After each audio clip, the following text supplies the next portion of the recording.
हर रोज गिरकर भी मुकम्मल खड़े हैं, हर रोज गिरकर भी मुकम्मल खड़े हैं। ए जिंदगी देख मेरे हौसले तुझसे भी बड़े हैं।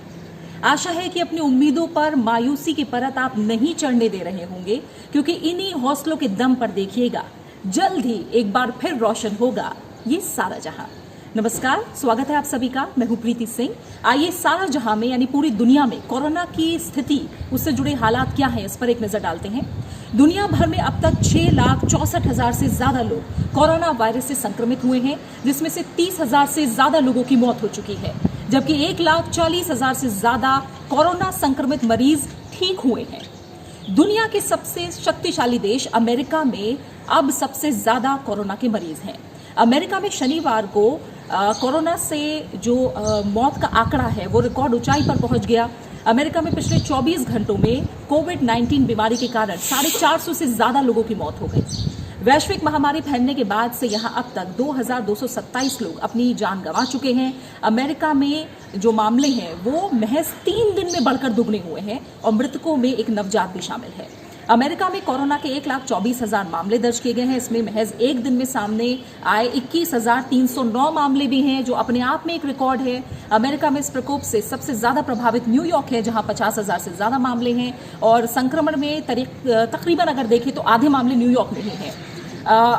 इस बीच राष्ट्रपति जो डोनाल्ड ट्रंप हैं, उन्होंने $2.2 ट्रिलियन के राहत पैकेज पर हस्ताक्षर किए हैं और ये अमेरिकी इतिहास का सबसे बड़ा राहत पैकेज है। इसका इस्तेमाल कोरोना वायरस के कारण जूझ रहे अर्थव्यवस्था को संभालने में किया जाएगा। बाकी देशों पर अगर नजर डालें तो इटली, दूसरा केंद्र इटली है, जहां मौत का आंकड़ा 10,000 से ज्यादा हो गया है। संक्रमित लोगों की संख्या करीब यहां 93,000 है।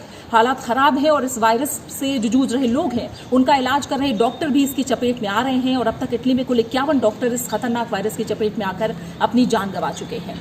वहीं यूरोप का तीसरा सबसे ज्यादा प्रभावित देश है फ्रांस। फ्रांस में एक दिन में 300 से ज्यादा लोगों की मौत हुई है। देश में लॉकडाउन जो है वो 15 दिन बढ़ा दिया गया है। अभी 15 अप्रैल तक चलेगा। यहाँ 37,575 लोग संक्रमित हैं, 2,314 लोगों की मौत हुई है। दूसरी तरफ स्पेन के हालात अगर देखें तो 48 घंटे में 1,506 लोगों की मौत इस खतरनाक बीमारी से हुई है। इसके साथ ही मरने वालों का आंकड़ा स्पेन में 5,982 से ज्यादा हो गया है। 73,000 से ज्यादा लोग स्पेन में संक्रमित है। ब्रिटेन की तरफ रुख करते हैं। ब्रिटेन में मौत का जो आंकड़ा है वो शनिवार को 1,019 हो गया। कुल 17,000 से ज्यादा संक्रमित मामले हैं यहाँ पर। और ब्रिटेन के प्रधानमंत्री जो खुद कोरोना से संक्रमित हैं, बोरिस जॉनसन, उन्होंने ट्वीट करके देशवासियों से घर में रहने की गुजारिश की है। साथ ही ये भरोसा जताया है कि देश एकजुट होकर कोरोना को हराने में कामयाब हो जाएगा। उन्होंने कहा कि आप सभी का शुक्रिया, मैं भी वही कर रहा हूँ जो आप कर रहे हैं, यानी वर्क फ्रॉम होम। यही करके हम कोरोना संक्रमण को रोक सकते हैं। यकीन मानिए हम इसे हराने जा रहे हैं और हम सब मिलकर इसे हराएंगे। इसलिए घर पर रहिए, लोगों की जान बचाइए। और प्रधानमंत्री बोरिस जॉनसन के साथ ही ब्रिटेन के जो स्वास्थ्य मंत्री हैं मैट हैनकॉक भी कोरोना पॉजिटिव पाए गए हैं और शुक्रवार को दोनों ने इस बारे में जानकारी दी थी। रुख अब रूस का करते हैं, जहां 30 मार्च से रूस ने अपनी सभी सीमाएं पूरी तरह सील कर देगा, ये फैसला लिया है। व्लादिमीर पुतिन सरकार ने 30 मार्च से देश की सभी सीमाएं सील करने का फैसला किया है। सरकारी वेबसाइट पर यह जानकारी शनिवार को दी गई। सीमाएं अस्थायी तौर पर बंद की जा रही हैं। कोरोना से संक्रमित लोगों के देश में प्रवेश को रोकने के लिए सरकार ने यह फैसला लिया है। इससे पहले पुतिन सरकार ने नेशनल फ्लाइट्स पर बैन लगाया था। रूस में कोरोना संक्रमण के करीब 1,300 मामले हैं। वहीं चीन के हालात पर अगर नजर डालें तो कोरोना वायरस का एपिसेंटर रहा वुहान। यहां यात्रा प्रतिबंधों में कुछ ढील दी गई है। जनवरी से यहां पर जो शहर है वहां 1 करोड़ से ज्यादा लोग घरों में बंद थे। अब 2 महीने बाद शनिवार को शहर को आंशिक रूप से खोला गया। लोग शहर में प्रवेश कर सकते हैं लेकिन यहां से बाहर नहीं जा सकते हैं वुहान से। वहीं हुबेई प्रांत में कई फैक्ट्रियों में फिर से काम शुरू हो गया है। वुहान में संक्रमण से ठीक हुए लोगों को कुछ लोग हैं जो फिर से संक्रमित हो रहे हैं, ऐसी खबरें भी आई हैं वुहान से। 5 से 10% मरीजों में फिर से कोरोना की पुष्टि हुई है।